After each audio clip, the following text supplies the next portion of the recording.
안녕하세요. 명코치입니다. 오늘은 여러분께 제가 가장 많이 받고 있는 질문이기도 하고 또 제가 어쩌면 명확하게 여러분들에게 이것에 대해서는 말씀드려야 되는 부분이기도 한 과연 그래서 코칭이 뭘까요? 라는 주제를 가지고 말씀을 나누려고 합니다. 저는 이미 코칭에 대해서 20여 년 이상 이렇게 학습과 연구와 교육을 하고 있어서 너무나 익숙한 개념이지만 지금도 제가 제일 많이 듣고 있는 게 그래서 코칭이 뭔가요? 라는 질문이었는데 코칭이 뭔가요? 라고 묻는 분들에게 왜 코칭이 궁금한가요? 라고 제가 되물었을 때 이렇게 많이 이야기를 하십니다. 저도 코칭을 공부하고 싶어요. 왜냐하면 누군가가 코칭으로 인생이 변했다고 하고 또 코칭으로 여러 어떤 문제가 해결됐다 그러고 또 코칭을 공부하니까 아이를 키우는데 또 가정에서의 어떤 그 변화 이런 것들이 일어났어요. 그래서 제가 명상을 하고 마음 공부를 한 그런 것들과 아주 결이 맞닿아 있었어요. 그래서 코칭이 실제적으로 어떤 도움을 내가 받을 수 있는지 알고 싶고 공부하고 싶다라는 말씀이셨어요. 굉장히 제가 20년 전에 가졌던 저와 똑같은 질문이고 궁금증이고 접근 방법이기 때문에 저는 그런 분들을 만나면 20년 전에 나를 만난다라는 그 감정으로 매우 반갑고 매우 감사하고 정말 기쁩니다. 여러분들에게도 그래서 코칭이 과연 뭘 어떻게 해결해 주는 거냐라고 묻는 것에 대답을 잠깐 해드리려고 합니다. 코칭을 가장 큰 두 꼭지로 말씀을 드리자면 소통과 문제 해결을 말씀을 드릴 수가 있습니다. 코칭을 통해서 우리는 소통이 가능하죠. 그리고 또 하나는 문제를 해결하게 됩니다. 소통과 이 문제 해결이라는 이 두 꼭지점도 역시 연결되어 있죠. 왜냐하면 우리는 소통 안에서도 문제가 발생해서 이걸 해결해야 되고 문제 해결을 위해서도 우리는 소통이 필요합니다. 제가 두 꼭지점이라고 나누었지만 결과적으로는 같은 또 개념이 되기도 합니다. 그래서 코칭이 우리가 늘 살아가면서 직면하는 문제를 해결할 수 있다라는 점에서 매우 반가운 일이고 그리고 이 코칭의 궁극적인 목적은 셀프 코칭입니다. 그러니까 처음에는 누군가에게 내가 코칭을 받아서 내 문제를 해결했다면 어느 순간은 내가 스스로 나를 코칭하면서 문제를 해결해 나가는 순간을 맛보게 됩니다. 지금 예전에는 우리가 문제가 일어났을 때 누군가에게 자기의 문제를 상담을 하고 또 문제에 대해서 이야기 나누는 공간과 또 사람들이 많았었고 그런 기회가 많았었죠. 공동체가 더 많았었고 그런데 지금은 아무래도 그런 공간이 오프라인에서 온라인으로 지금 이동해 버린 게 사실입니다. 그래서 이런 모든 그 궁금증이나 삶의 어떤 문제를 온라인의 커뮤니티에서 다 해결하고 있는 것을 볼 수가 있습니다. 물론 온라인 커뮤니티에서 간단한 정보 같은 걸 취하고 정보를 서로 공유하는 건 너무나 우리가 지금 이 시대에서 필요한 일인데 정말 나에게 중요한 어떤 선택과 결정을 함에 있어서도 우리는 늘 남의 이야기에 더 귀를 기울이고 남의 이야기대로 결정을 해버리는 경우가 발생을 합니다. 이러면 어떤 일이 발생하냐면 어떤 문제가 지속적으로 일어나기 마련인 우리 삶에서 문제가 일어날 때마다 우리는 그 상대방에게 의지를 하고 의존할 수밖에 없는 거죠.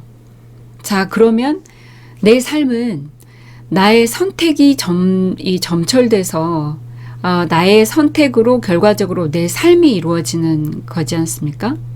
그런데 나의 이 선택이 내 선택이 아니라 다른 누군가에게 이루어진 선택으로 계속 이루어졌다면 이 삶은 내 삶일까요? 아니면 누군가의 삶이 될까요? 제가 가장 우려하는 부분이 그것이죠. 우리 명코칭에서 얘기하는 가치, 내 존재로 빛나는 거, 그리고 온전한 나로 살아가는 거, 이게 바로 이런 선택과 결정이 내 스스로의 자각과 내 스스로의 선택과 결정으로 이루어져야 한다는 것을 말씀드리는 차원에서 그런 명코칭의 가치도 만들어진 것입니다. 우리가 선택과 결정을 두려워하는 이유는 뭘까요? 거기에 대해서 책임을 어떻게 가져야 되는지를 모르기 때문에 그런 거죠. 그래서 내가 혼자서 책임질 수 없기 때문에 다른 누군가를 끌어와서 같이 책임을 공유하고 싶어하는 그런 본능적 두려움을 그렇게 해결하고 싶어하는 경우일 수도 있고, 그리고 선택 이후에도 내가 이것을 오롯이 이 여정을 묵묵히 가는 게 아니라 또 누군가를 끌어와서 그 이후의 삶도 계속 의존하려고 하는 그런 관습 때문에 그렇게 되는 경우가 많습니다. 근데 한 가지 명확하게 말씀드리고 싶은 것은, 선택보다 더 중요한 것은, 물론 선택을 하기까지는 정말 심오하게, 그리고 그 어느 누구도 할 수 없이 정말 내가 그래 이거야 라고 선택의 기로에서 하나를 선택을 했다면 그 선택 이후의 삶은 또 다른 삶이 되는 거죠. 이미 선택은 과거가 돼 있습니다. 선택한 이후의 삶이 현재가 되는 거죠.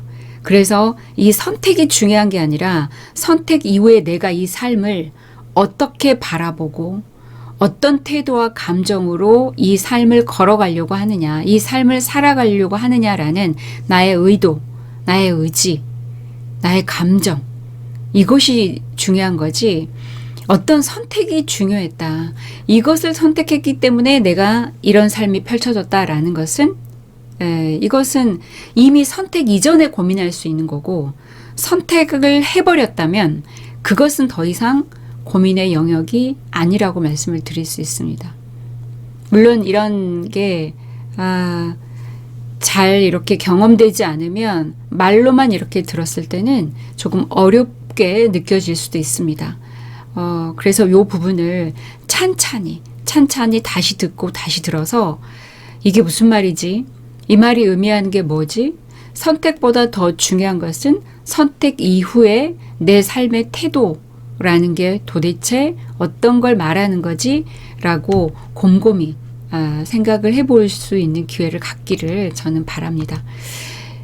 이거는 코칭의 원리를 제가 설명하기 위해서 주로 제가 교육을 할 때도 이걸 아젠다로 보여드리기도 하는데요. 코칭에서 가장 중요한 것은 셀프 어웨어니스는 자각입니다. 그러니까 나를 이해하는 것일 수도 있고요. 그리고 그 순간에 깨어있고 알아차리는 것입니다. 그러기 위해서는 감정을 어떻게 내가 알아차리느냐도 매우 중요하고요. 이 자각과 책임은 동시다발로 일어나기도 하고요. 자각 이후에 이런 책임의 원리가 같이 나타나기도 합니다. 책임은 내가 자발적으로 선택했기 때문에 온전하게 책임으로 이어지면서 이것이 곧 성장과 변화인 액션, 행동으로 이어진다는 게 단순한 코칭의 원리입니다. 이 코칭의 원리를 기억하면 코칭이라는 게 이런 거구나 라고 조금은 알 수 있게 됩니다. 책임은 제가 여기에서 자각도 역량이라고 표현을 했는데요. 이 책임은 ability, 반응할 수 있는 능력입니다. 그러니까 내가 자각이 됐기 때문에 어떤 감정이나 상황에 대해서 반응을 온전하게 내가 스스로 반응을 하는 것이 책임이지, 내가 책임을 진다, 책임을 맡는다, 부여한다 라는 개념하고는 어떤 약간 다르게 이해를 하셔도 좋을 것 같습니다. 그리고 성장 부분에 있어서는 회복력과 성공 경험으로 성장이 가능하다는 것이고, 그로 인해서 변화가 가능한데, 변화를 지속적으로 유지하기 위해서는 질문이, 코칭에서의 핵심인 질문이 반드시 이루어져야 된다라는 그런 내용입니다. 제가 주로 많은 분들과 만나면서 자주 듣는 문제가 뭐냐면, 상대방과 대화를 하면서 감정적으로 대한다는 거죠. 그래서 결과적으로 후회하고, 또 왜 내가 그렇게 했을까? 왜 나는 그렇게밖에 대화하지 못하나. 그래서 결정적으로 내가 잘못 어떤 것을 선택하게 되고 하지 못할 약속을 하게 되니 그런 것들이 또 자기의 어떤 자책으로 이어져 버린다는 거예요. 그래서 제가 이것을 이 코칭 질문으로 한번 연결을 해드려 보겠습니다. 코칭 질문은 내가 아닌 상대에게 집중하는 것입니다. 코칭이 좋은 점이 그겁니다. 우리는 늘 나에게만 집중하고 있죠. 그런데 나에게 집중하는 것이 곧 나를 아끼고 또 나를 사랑하는 일인 것 같은데 오히려 집착과 나에 대한 어떤 그 자각이 되지 않는 일로 이어지기 쉽습니다. 그래서 내가 아닌 상대에게 집중해 봄으로 인해서 나를 알아가는 이 순환을 여러분들이 꼭 경험을 해보시기를 저는 권합니다. 상대에게 집중하지 않고서는 나를 알아차리기가 힘듭니다. 왜냐하면 상대를 통해서 내가 보이고 상대는 나로 인해서 또 반응을 하기 때문에 그 상대의 반응을 보고 내가 저런 반응을 보일 수밖에 없는 말을 했나? 라고 생각을 해보셔야 됩니다. 제가 많이 이렇게 접하는 대상이 누구냐면 주로 지식과 정보를 활용해야 되는 위치에 있는 분들입니다. 조직에서는 리더, 학교에서는 교사나 교수, 그리고 비즈니스를 하는 분들이나 상담하는 분들은 역시 또 상담자, 또 비즈니스에서는 내가 좀 더 이분에게 정보를 전달해서 설득을 해야 되는 그런 경우가 있겠죠.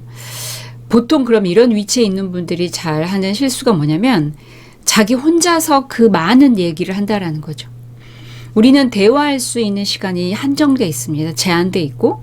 근데 그 많은 대화를 내가 이 사람에게 많은 정보와 설득을 해야 된다는 이유로 저 혼자서 이야기하는 경우가 많습니다. 그래서 저는 그런 분들에게 간단한 이제 팁을 하나 드리는데요. 그게 뭐냐면 스탑 스틱이라는 것을 활용하기를 제가 권합니다. 스탑 스틱은 뭐냐면 상대에게 먼저 대화를 할 때 제안을 하는 것입니다. 제가 당신과 대화를 나눌 수 있는 시간이 약 15분 정도 됩니다. 15분 동안에 저는 당신에게 이러이러한 것을 얘기를 하려고 합니다. 그런데 이 15분 동안에 내가 혼자서 아마도 얘기할 수 있는 경우가 있습니다. 그래서 당신이 내 이야기를 듣다가 집중력이 떨어지거나 이거 명확하게 얘기해 주셔야 돼요. 어떨 때 이 스틱을 들어야 되는지 첫 번째 집중력이 떨어진달지 그리고 시간을 봤을 때 이야기가 너무 길어져서 내가 질문할 시간이 없겠다 라고 생각이 들거나 그리고 중간에 갑자기 내가 하고 싶은 말이 생겼을 때는 언제든지 이렇게 저는 세 가지를 명확하게 이 스틱을 들 수 있는 조건을 제안을 합니다. 그래서 이 세 가지에 해당되면 언제든지 스틱을 들어주세요. 내가 이야기하는 동안에. 자, 첫 번째 뭐였습니까? 집중력이 떨어졌을 때. 내가 이야기를 하는데 더 이상 저 사람 이야기가 안 들려. 집중력이 떨어졌을 때. 두 번째, 시간을 봤을 때 내가 질문할 수 있는 시간이 부족하겠는데? 라는 생각이 들었을 때. 세 번째, 저게 문제가 아닌데 지금 다른 문제를 이야기하고 있네. 그리고 갑자기 저 사람 이야기를 들었는데 나 갑자기 이런 생각이 들고 이 말을 하고 싶은데 라고 자기가 이 말을 하고 싶어질 때 이 세 가지. 그러니까 이 세 가지는 어떻게 다르게 표현하셔도 상관없습니다. 그래서 그럴 때는 이 스탑 스틱을 들어주세요. 제가 이야기할 때 언제든지 좋아요. 이렇게 요청을 하는 것입니다. 제가 이걸 이렇게 말씀을 드리면 대부분 상대가 이걸 들까요? 상대가 학생이거나 또 직장에서는 나의 그 부하이거나 나의 뭐 동료이거나 이런데 내가 나한테 미안해서 이걸 과연 들까요? 라고 묻는 경우가 많아요. 해보시면 상대방이 이걸 듣는 것에 정말 그 묘한 그 감정을 느끼게 됩니다. 저도 마찬가지거든요. 제 학생 그리고 저의 고객에게 이 스탑 스틱을 들어주세요 라고 했을 때 그분이 들었을 때 정말 묘한 다양한 감정을 느낍니다. 과연 들었어. 정말 들었어. 라는 감정도 들고, 내 이야기가 안 끝났는데 벌써? 대화의 주도권을 너무 저쪽으로 내가 뺏기는 거 아니야? 라는 그런 두려움까지 굉장히 다양한, 감정이 들어요. 그랬을 때 그 상대가 그거를 들었을 때 네, 말씀하세요. 라고 기회를 주고 이야기하면 훨씬 더 대화가 효율적으로, 정말 잘 진행이 된다라는 것을 느낄 수가 있습니다. 자, 이것을 저는 이렇게 표현해 볼게요. 상대를 대화에 참여하게 하는 것으로 제가 표현을 달리 해보겠습니다. 제가 20여 년 전에 코칭을 처음 시작하게 될 때도 저는 그 질문 때문에 시작하게 됐습니다. 제가 학생과 교육을 하는데 저 혼자 그 수업에 참여하고 있는 것이었어요.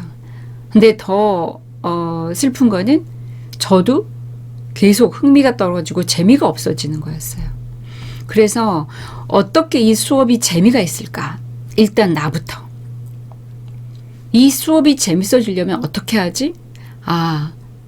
저들이 참여해야 되는구나. 이 수업에. 저들이 이 수업에 참여를 하지 않고 있구나. 이걸 제가 발견을 한 거예요. 그래서 학생이 참여하게 하는 수업을 만들기 위해서 코칭을 그때부터 시작을 한 게 여기까지 이렇게 왔고, 그 참여한다는 것, 대화에 상대가 참여한다는 것이 얼마나 이 대화의 질을 높이고 대화가 훨씬 더 우리가 목적을 향해서 가는 그런 대화의 결과로 이어지는지를 정말 그 경험으로 실제로 알 수 있게 됩니다. 그래서 상대가 특히 내가 어려워서 말을 못하는 상대라면 이 스탑 스틱을 나에게 줘라고 이야기할 때 정말 이 상대가 이것을 기꺼이 들 수 있도록 인정해주고 허용해주는 분위기로 말씀을 하셔야 돼요. 내가 이렇게 이야기가 길어지면 들어줘? 이런 것도 한번 해볼 거야? 이렇게 하면 상대가 들 수 없어요. 정말 이 대화를 나는 잘 진행하고 싶다. 왜? 이 대화로 인해서 우리가 어떤 결과가 이루어져야 되고, 또 난 정말 당신하고 정말 깊은 대화를 하고 싶다. 그렇기 때문에 당신의 도움이 필요하다. 당신이 이 대화에 참여하면서 도움을 주라. 어떻게 하느냐? 이 스탑 스틱을 들어달라. 개의치 말고. 그러면 제가 초등학생하고도 이걸 해봤거든요. 초등학생들 아시잖아요. 집중력이 1분? 2분? 굉장히 짧습니다.